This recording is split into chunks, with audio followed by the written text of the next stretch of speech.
Hello, this is Roy Owens, who is running for Boston City Council District 7. We're here to ask him two questions on Boston Public Schools. So the first question is, what do you believe is the current state of the Boston Public Schools? A, what grade would you give it now? And B, what grade would you give them when Marty Walsh started 4 years ago? Well, it's not as simple as it sounds. The answers. We know that the MCAT scores, they are probably the same as they were when Marty Walsh started 4 years ago. So we haven't seen a big change in that. Also, we know that the dropout rate is probably 50% dropout rate. But we're not. I think we need to begin to deal with those areas in terms of why we're having the dropout rates. And the greatest thing I would say that we should look at is that in the Boston Public School, we're probably say 80, 90% African American or peoples of color. That's in the Boston Public Schools. But the teacher ratio is in terms of Caucasians are about 90% Caucasians and about 10% African American or peoples of color.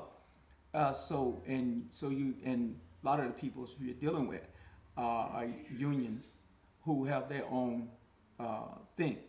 So their interest is not so much in terms of the students who are there.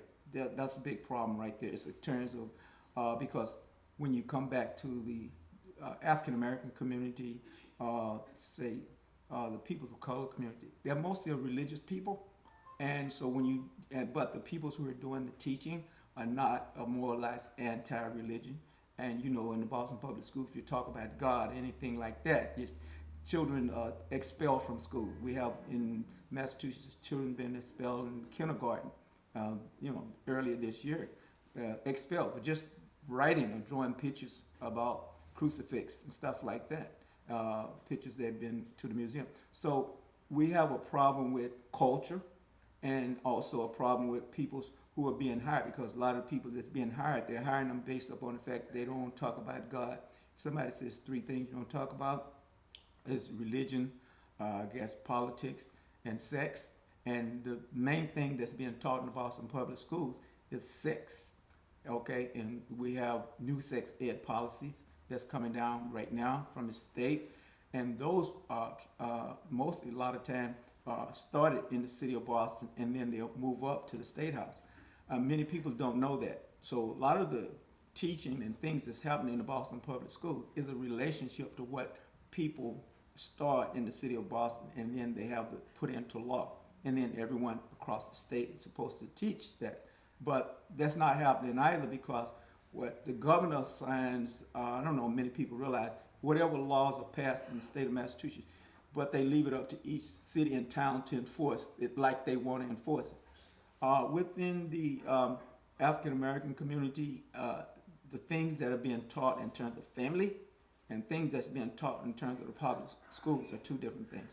Another thing that's affecting the education is not only sex ed, because this year I think the new program they're trying to get involved is that in kindergarten they'll be teaching same-sex ed and how children to have boys to have sex with boys and girls to have sex with girls.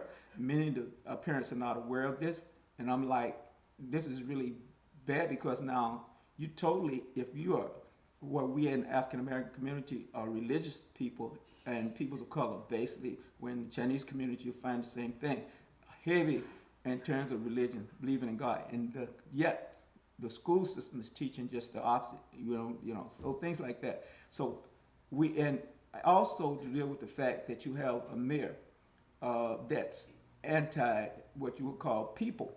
Well, not so much as the mayor's anti people, but in the last 15 or 20 years, for 400 years in the state of Massachusetts, we had an elected school committee. Okay, 400 years we had an elected school. But then we had the first African American person of color who became the principal, headmaster for the city of Boston. Next thing, then they wanted to now have an appointed school committee where all the power is given to the mayor. And so what we're having every year, instead of having someone who advocating for, I would say, for public education, we have someone who is cutting public education, who has no interest in public education. The mayor doesn't necessarily have interest in public education. It was never done where we have appointed school committee for the interest in public education. Because if you was interested in public education, if it worked good for 400 years, why do you want to change it as soon as you have an African American? I think it's Lavelle Wilson or whatever his name was the first African American. And next thing you know, they was jockeying to have an appointed school committee. And so we're not having anyone who advocating for public in terms of public education that really cares about public education. What we have today is people who are using public education to either present, still using them as a way to bring money into the city of Boston, but not necessarily use that money for public education. And so it didn't just start with this current mayor, it started with Ray Flynn, and it's in that area. And since then, Ray Flynn has said he regretted that he had done that. But we need to talk about how the laws are changed on Beacon Hill, because Beacon Hill voted to change to have that appointed school committee, even though the people voted against it. So we have a problem here with I'm not against union, but the current union, the teachers, education union, teachers who are running has no interest in the students of the city of Boston. Okay, so we're gonna have to, and one of the things that would have been good, is that we probably should, if nothing changed, and that it would be better probably for African American people of color to go to charter schools, because in the charter schools the unions don't control the charter schools, and that would be at least in the charter schools they could have the kind of education they wanted, and to do that. I know a lot of people say, well, we're trying to save the public schools by not having charter schools where more money would be in the Boston public school, but it's not going to change in terms of right now the teachers union is not listening. And so I'm saying the only way I think you can make them listen is by pulling the children out of that system and letting them know that this is not working. And also it's a message to the mayor. We need to change that because it's not working. And you need to go back to elected school committee where you have people advocating and fighting for the Boston, the students in the Boston public school. We don't have that right now. Like I said, after 400 years, we have elected school committee, and they bought in to begin to make those changes that haven't been there and been deprived in terms of they just, we're talking about voc ed schools like Madison Park. And, before Madison Park, they had Boston Trade School, but it was in Roxbury. But the students in Roxbury wasn't able to get to those voc ed schools. There was people from all outside of Boston and around took advantage of that. And then when we got like I said, first elected African American person in the school committee, and as soon as we got that and began to say, okay, now we're going to have this where the money and stuff and the students per portion will be able to give this kind of education where it was in house, building, trade, union, or whatever it is, and working with all this. You had somebody who was bringing it together. Then we decided to have a appointed school committee. Now, whose interest is not necessarily in the interest of the student, but to their interest is to do whatever the mayor wants them to do. So that's a problem that we need to deal with. So it's not looking good unless we understand what the issues are and begin to make the change. It's not going to, I don't see any good thing that's coming down that's going to help the students or the teaching profession as it is now. I don't see it in terms of hiring more African Americans or people of color in terms of teacher to begin to support. The children don't have the support from the community, from the people who they're coming from, and their language and everything else is totally different. There's no adaptation, and there's really not I would say, a really clear interest in those things. In terms of also, this year they're also trying to put into the Boston Public Schools to lower the age of abortion, and from down to 15 and below. And what do children know when they're that age and want to have the abortion and these things without parent consent? Just go to the court and get it. This is not good, because children really can't, when children who is kindergarten at that level, ages where they don't even know what sex they are. So begin to teach them that kind of sex education. And then on top of that, you have what they call a Christian counsel bed. So that once they're teaching a child to have sex, boys with the boys, girls with the girl, and then they're going to turn around and say, well, now the child doesn't know who he is. Now we want to have the Christian Council Band, which would say if a child doesn't know who he are, then he would be relegated for the doctors to start giving him pills and stuff like that to keep him in that market. And then the Christian Council Band is the the parent cannot take that child to talk to someone who believes in God, someone who to a church, a pastor, someone who could give him counsel and say, at kindergarten, the child doesn't know who he is.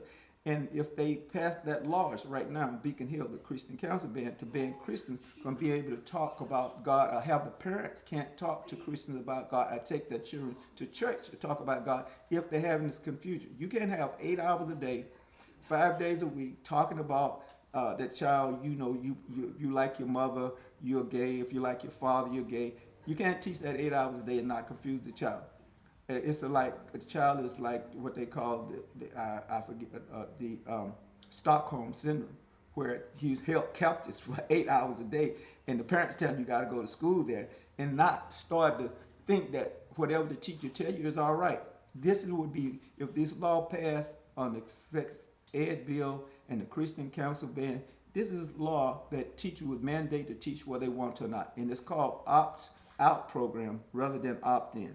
Opt-out programs are programs where your child is involved into the program whether the parent know about it or not. And there was an amendment that was proposed to the Senate for opt-in, whereas the child would not be into those programs unless the parent signed the form and gave permission to be in the sex ed and in all these kind of programs. But they voted that out so that parents may never know that their child is put into LBTGQ programs and where they're teaching these things. So they should have opt-in programs. Just like if you was going on a field trip, a child would not be able to go on a field trip unless the parents sign an opt-in program. They would have to sign the form that child going on a field trip.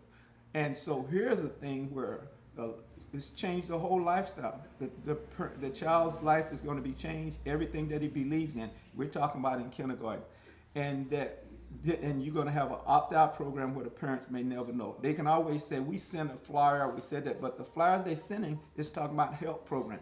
And the parent don't know that they're being opted into the LBGT program. All of these are LBGT programs, but the new curriculum comes up. And so I have some problems with that. I've seen where doctors who had problems with the type of programs that's coming down to the Boston Public School. I've seen at Beth Israel where doctors talk about it and they was fired because they talked about all the problems and complications with these new programs. So therefore, again, it's big problems, it's money problem, and the reason they want to do the program is because if you look at it costs between $50,000 and $100,000 to have a sex change. If you start talking to children in kindergarten about having sex change, and the doctors do 10 African American people of color have those 10 children that's changed, he's a millionaire with 10. So that's why Beth Israel fired doctors who was talking about it, because it's a big money. Also, they begin to prescribe pills to them, want to do it in kindergarten. And that, say, if the child say, I don't know who I am. So they want to be able to start giving them pills and things like that. Those pills run thousands of dollars a month. You're talking big pharmacy who now become billionaires based upon all of the pills that they be able to tell. So it makes Massachusetts look like it's an upcoming state. It's also look like, we're in terms of money, capitalism, hiring people because we have the money to do it. But they're using the taxpayers' money to really destroy. Right now we're having a problem with Medicaid, Medicare, and things like that. The doctors and the rest of them are really messing up or destroying the medical program in terms of what you call it Obamacare or what you call it in the name of the new president. But the doctors are destroying the very thing that they're claiming to help poor people. Okay. And any other question you got for me? All right. Well, I think you kind of touched over the second question, but the second question is, what specifically are you going to do to improve them? A, how many schools are you going to visit? B, what programs would you add or subtract? And C, how much more money, if any, do you think the schools need? Yeah. Well, I plan on trying to visit many schools as possible. I'm really ex-teacher, kind of retired teacher from Boston Public Schools. And like I said, some of the programs just mentioned, I'm advocating that people vote no on the new sex ed education. Also vote no on the Christian Council ban. I'm also asking people they need to reverse the bathroom law, because the bathroom law, when it was really written, it didn't tell people that it applied to the church. And so where it applies to the church, if you have a sign on the bathroom that says men's and women's like churches do, then they would automatically be considered a violation of the law, and the pastor could be put in jail and $200 fine. I think, so that's that meant to control, get into the church and control the churches. This is meant to silence the churches and control them. We know that one of the laws that's been hurting the church is the Johnson law that was passed in 1952, and it says that pastors could not speak out on religious issues.